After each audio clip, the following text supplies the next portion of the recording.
Let's have a look at what this looks like in the back office. So I'm logged in here as a hiring manager. This example requisition process is very simple. There's 3 stages where the hiring manager kicks it off. And if I look over on the left, I can see the 3 folders representing the 3 stages: hiring manager stage, an approver stage, and the final stage where the recruiter publishes the vacancy. You'll see I can also set and create views of different data as on other pages in the system, and I can close that up to maximize the screen real estate. So I'm going to create a requisition here by selecting create new requisition. So this form is entirely configurable to capture the information that you need for your vacancies.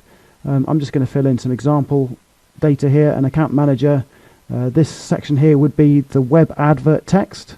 There would normally be some classifiers associated with the vacancy, such as the department it's in, the location, and so on, whatever you need for your particular business. Some criteria here might be essential and desirable criteria that was going to manifest itself on the screening page, and you would see this in the processing candidates video. Last but not least, I will choose to submit the requisition, and the system will ask you if you're sure. If you haven't filled any fields in, it would prompt you to complete the fields, and I can now see at the bottom that my requisition has been submitted, and that's gone off to the approver. We would have sent the approver an email, and the approver can then log in to the system and approve the requisition.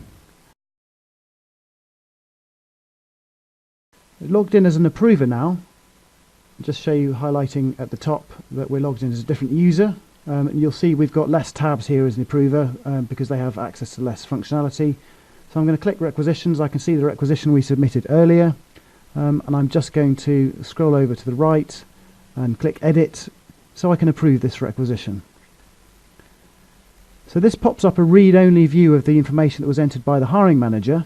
This is obviously again fully configurable, and I've got some optional comments in this example, and I can either select reject if I wish to reject the requisition. This will send the requisition back to the hiring manager, or I can click approve to approve the requisition to the next stage. Again, the system will ask me if I'm sure, and if there's any fields that need to be filled in here, they'd force you to fill those fields in, and I can see the requisition has been sent through to the next stage.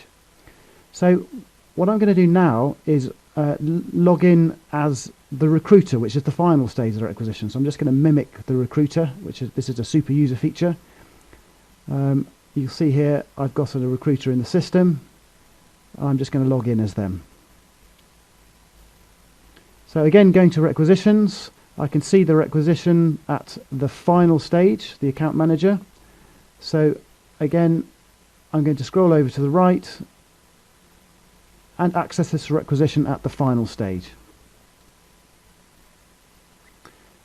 Again, I get the read-only view, which might include some more information if there was some more information added by an approver. But this time, I get some fields which were already filled in, which I can optionally edit if I need to. You might also have some new fields. In this example, I've got a couple of new fields. I've got the salary band, and I've got the actual salary.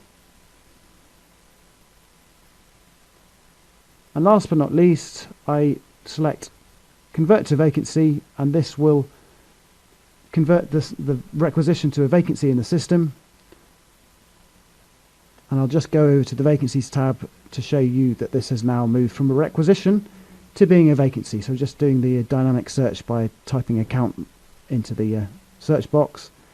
And there's my requisition, now an approved vacancy.